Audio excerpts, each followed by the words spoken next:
नमस्कार, जय महाकाल। आप सभी का बहुत बहुत स्वागत है मेरे और आपके इस YouTube channel the revive astro में। विष्णु सहस्त्र नाम, इसका नाम तो आपने सुना ही होगा। तो विष्णु सहस्त्र नाम एक ऐसा पाठ है जिसको करने से जीवन की बड़ी बड़ी परेशानियां चुटकियों में सॉल्व हो जाती है। यहाँ तक की जानकारियां शायद आपको पता हो, लेकिन क्या आपको पता है कि इस पाठ का अगर हमें संकल्प लेके स्टार्ट करना है तो किस तरीके से की जाएगी और क्या इसके बेनिफिट्स एग्जैक्टली और कौन कौन से लोग इसको कर सकते हैं। जी हाँ, आपको बहुत सारी जानकारियाँ इस वीडियो में मिलने वाली है ताकि इस उपाय को, इस रेमेडी को हर एक इंसान कर सके, ताकि आपकी ज़िंदगी की बड़ी बड़ी परेशानियों का सल्यूशंस आज मैं आपको दे सकूँ।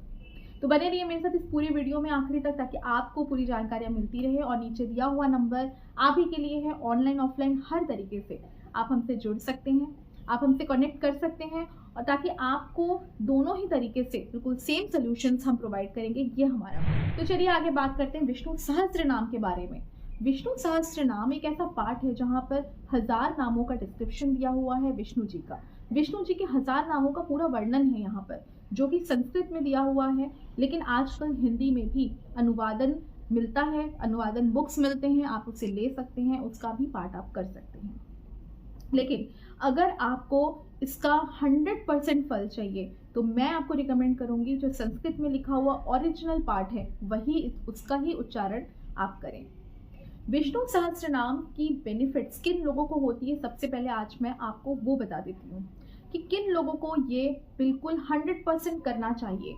ऐसे लोग जिन लोगों में शादी को लेके बहुत प्रॉब्लम्स हो रही है, दाम्पत्य जीवन में परेशानी है, बच्चे नहीं हो पा रहे, संतान प्राप्ति नहीं हो पा रही है, साथ में ऐसे लोग जिनकी शादी में बहुत रुकावटें हो रही है, यानी शादी फिक्स हो गया, हो नहीं पा रहा, या फिक्स नहीं हो पा रहा, बार बार लड़के वाले देख रहे हैं, लड़की वाले देख रहे हैं, तो ऐसे केसेस में भी ये बहुत ज़्यादा अच्छा फ्रूटफुल रिजल्ट देता है।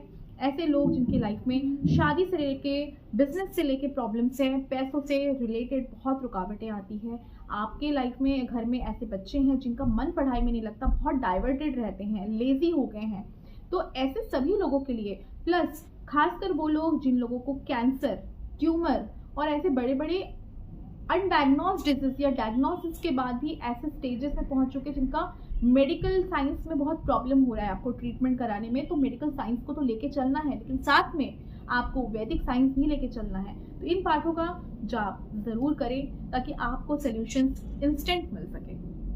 अब मैं आपको बताने वाली हूँ कि इस पाठ को करने के क्या क्या सबसे इम्पॉर्टेंट नियम होते हैं और किस तरीके से इस पाठ को कंप्लीट किया जाता है। तो विष्णु सहस्त्र नाम को करने के पहले हमेशा एक संकल्प लेना बहुत ज़रूरी है। अगर आप फर्स्ट टाइम कर रहे हैं तो इस पाठ को अच्छे से पहले खुद पढ़िए और उसके बाद समझिए कि आप कितने दिन तक कर सकते हैं, अकॉर्डिंगली संकल्प लें। संकल्प के बिना कोई भी पाठ कंप्लीट नहीं होता, ये जान के रखें, क्योंकि वैदिक धर्म के हिसाब से, सनातन धर्म के हिसाब से हम जब भी कोई पूजा पाठ करते हैं और किसी निश्चित चीज़ों के लिए करते हैं तो वो चीज़ें यूनिवर्स के साथ डायरेक्टली कनेक्ट होती है और हमें उसका जो सल्यूशन है वो तुरंत देखने को मिल जाता है। इसलिए संकल्प लेना ना भूलें, संकल्प लेके ही इसको स्टार्ट करें। दूसरी चीज़ है यहाँ पर कि आपको जब विष्णु सहस्त्र नाम स्टार्ट करना है तो हमेशा इसका टाइमिंग है सूर्योदय के साथ, यानी अगर आपने ठंड में स्टार्ट किया तो सूर्योदय ऑलमोस्ट 6 से 6:30 के बीच में हो जाता है, और अगर गर्मियों में स्टार्ट करना है तो 5 साढ़े 5 के आसपास आप कर सकते हैं।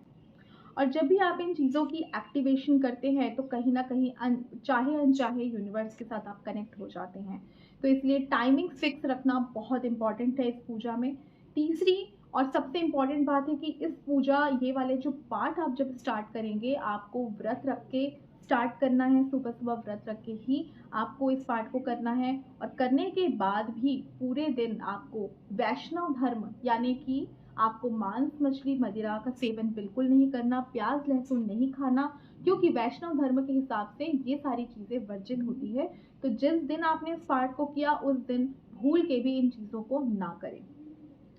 चौथी चीज़, आपने जब भी पूजा करने बैठे हैं एक कलश में जल भर के ज़रूर रखें। कलश में जल भर के, ग्लास में जल भर के, आप जैसे मर्जी रख सकते हैं, क्योंकि जल के बिना विष्णु जी की पूजा अधूरी मानी जाती है। विष्णु जी की पूजा यानी बृहस्पति देव की पूजा में जल बहुत ज़्यादा अनिवार्य है। नेक्स्ट पॉइंट ये है कि आपको यहाँ पर प्रसाद के तौर पे चने और गुड़ का प्रसाद या फिर पीले फल, पीली मिठाई जो स्वीट्स होती है वो भी येलोइश वाली होनी चाहिए। तो ऐसी मिठाइयाँ आपको चढ़ानी हैं, क्योंकि येलो कलर जो होता है वो हम डायरेक्टली कनेक्ट करते हैं बृहस्पति देव से, तो इसलिए आपको येलोइश कलर की ही सारी मीठी चीज़ें चढ़ानी है।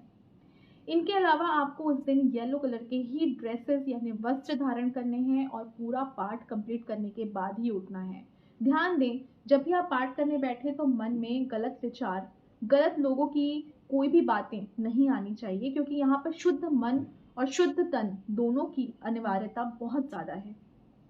पाठ कंप्लीट होने के बाद आपको वो प्रसाद घर में सबको बांट देना है, और जो जल आपने भर के रखा था उस जल का पूरे घर में आप स्प्रे करेंगे और थोड़ा सा जल आप पिएंगे। जिनके लिए आपने रखा है, मान लीजिए किसी बच्चे के लिए रखा है घर में, तो वो जल आपको उस बच्चे को पिलाना है। अगर आपने घर की पूरी समृद्धि के लिए रखा है तो पूरे घर में छिड़काएं, और अगर अपने लिए रखा है तो थोड़ा सा पोर्शन चरणामृत के तौर पे खुद पी लें। तो इस तरीके से आपको पूजा कंप्लीट करनी है। इस पाठ का जो सीक्वेंस होता है वो है 7 दिन, 11 दिन, 21 दिन या 51 दिन। तो अकॉर्डिंगली जितनी आपकी क्षमता है वैसा संकल्प रखें और उस तरीके से पाठ को कंटिन्यूएशन में करें। ये पाठ बीच में ब्रेक नहीं होना चाहिए, तो ये ज़रूर ध्यान दें कि आपको उतना ही संकल्प लेना है जो जितना आप कंटिन्यूएशन में कर सकें। ऐसा नहीं होता इस पाठ में कि आप चलते फिरते पाठ करें और आपकी चीज़ें पूरी हो जाए। यहाँ पर गलत भी हो जाने के चांसेस बनते हैं। इसलिए ध्यान दें, ये पाठ बहुत ज़्यादा महत्वपूर्ण हो जाता है कि ध्यानपूर्वक किया जाए। हमें गलती नहीं होनी चाहिए, यहाँ पर आपके चीज़ें छूटनी नहीं चाहिए। अगर आपने एक दिन किया, दूसरे दिन नहीं किया, फिर तीसरे दिन किया, तो इस तरीके से ये पाठ अधूरा रह जाएगा।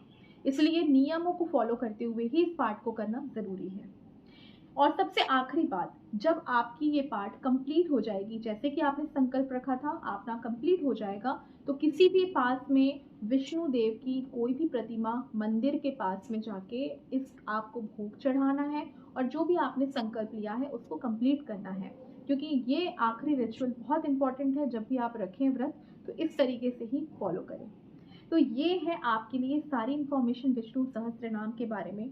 विष्णु सहस्त्र नाम बहुत ही खास रेमेडी क्यों मानी जाती है, क्योंकि जब जीवन में आखिरी कुछ नहीं बचता और कुछ भी सोल्यूशन समझ में नहीं आता, तो ये सोल्यूशन है जो हर एक के लिए अप्लाइड होता है, हर एक इंसान अपने लाइफ में कर सकता है, और बहुत ही इजीली आपको इसकी फ़र्क और इसकी जो बेनिफिट्स है आपको अपनी ज़िंदगी में तुरंत देखने को मिलेंगे। आपको अपने जीवन में इस रेमेडी को करने के बाद क्या क्या फ़ायदे और किस तरीके से चेंजेस समझ में आए, वो हमें कमेंट बॉक्स में लिखना ना भूलें।